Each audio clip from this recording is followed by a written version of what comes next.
Hi hello ಎಲ್ರಿಗೂ ನಮಸ್ಕಾರ. Welcome back to my mini vlog. ಇದು ಸೋಮವಾರದ ಮಿನಿ ವ್ಲಾಗ್ ಆಗಿರುತ್ತೆ. ನಾನು ಈ ವ್ಲಾಗ್ನ ಸ್ವಲ್ಪ ಮಧ್ಯಾಹ್ನ ಥರ ಸ್ಟಾರ್ಟ್ ಮಾಡ್ತಾ ಇದ್ದೀನಿ. ಮಧ್ಯಾಹ್ನ ಊಟಕ್ಕೆ ಅನ್ನ ಸಾರು ಹಾಗೆ ಚಪಾತಿ ಬೀಟ್ರೋಟ್ ಪಲ್ಯನ ಮಾಡಿದ್ರು. ಅದನ್ನು ನೀಟಾಗಿ ತಿನ್ಕೊಂಡು ಹಾಗೆ ನಮ್ಮ ಹಸು ಇವತ್ತು ಕರುನ ಹಾಕಿತ್ತು ಅಂತ ಹೇಳ್ಬಿಟ್ಟು ನೋಡ್ತಾ ಇದ್ದೆ. ನನಗಂತೂ ಸಿಕ್ಕಾಪಟ್ಟೆ ಶಾಕ್ ಆಗ್ತಿತ್ತು. ಏನಕ್ಕಂದರೆ ಹುಟ್ಟಿ 2 ಮಿನಿಟ್ಸ್ ಆಗಿಲ್ಲ, ಅದು ಅಲೆ ಎದ್ದು ಓಡಾಡ್ತಾ ಇತ್ತು. ನಾವು ಹುಟ್ಟಿ 1 ವರ್ಷ ಆದ್ರೂ ತಟ್ಟಾಡ್ತಾ ಇರ್ತೀವಿ ಅಂತ ನಮ್ಗನ್ಸುತ್ತೆ. ಇವಾಗಲೂ ಸಮ್ಟೈಮ್ಸ್ ಅಪ್ಪ ಅಮ್ಮನ ಹೆಲ್ಪ್ನ ತಗೋತಿರ್ತೀವಿ ಓಡಾಡೋದಕ್ಕೆ ಅಥವಾ ಏನಾದರೂ ಒಂದು ಕೆಲಸ ಮಾಡೋದು. ಹಂಗ ಪುಟ್ಕರು ನೋಡಿದಾಗ ಅನ್ಸಿದ್ವಂತೆ ಆಗುಟ್ಟಿರೋ ಕರು ಅಷ್ಟು ಚೆನ್ನಾಗಿ ಎದ್ದು ಓಡಾಡ್ತಿದ್ದೆ, ನಾನು ಯಾಕೆ ಯಾವಾಗಲೂ ನಮ್ಮ ಅಮ್ಮನ ಮೇಲೆ ಡಿಪೆಂಡ್ ಆಗಿರ್ತೀನಿ ಅಂತ ಹೇಳ್ಬಿಟ್ಟು.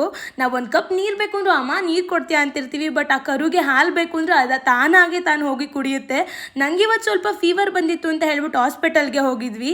ಆಮೇಲೆ ಆ ಕರುಗೆ ಅಮ್ಮ ಈವ್ನಿಂಗ್ ಪೂಜೆನ ಮಾಡ್ಕೋತಾ ಇದ್ರು. ಟ್ರೆಂಡಿಂಗ್ ಅಲ್ಲಿ ಇರೋ ChatGPT ಫೋಟೋಸ್ನ ನಾನು ಕ್ರಿಯೇಟ್ ಮಾಡ್ತಾ ಇವತ್ತು ಸಂಜೆ ಕೂತ್ಕೊಂಡಿದ್ದೆ. ಪ್ರತಿಫಲ ಬಯಸದೆ ಸಹಾಯ ಮಾಡುವುದೇ ಶ್ರೇಷ್ಠ.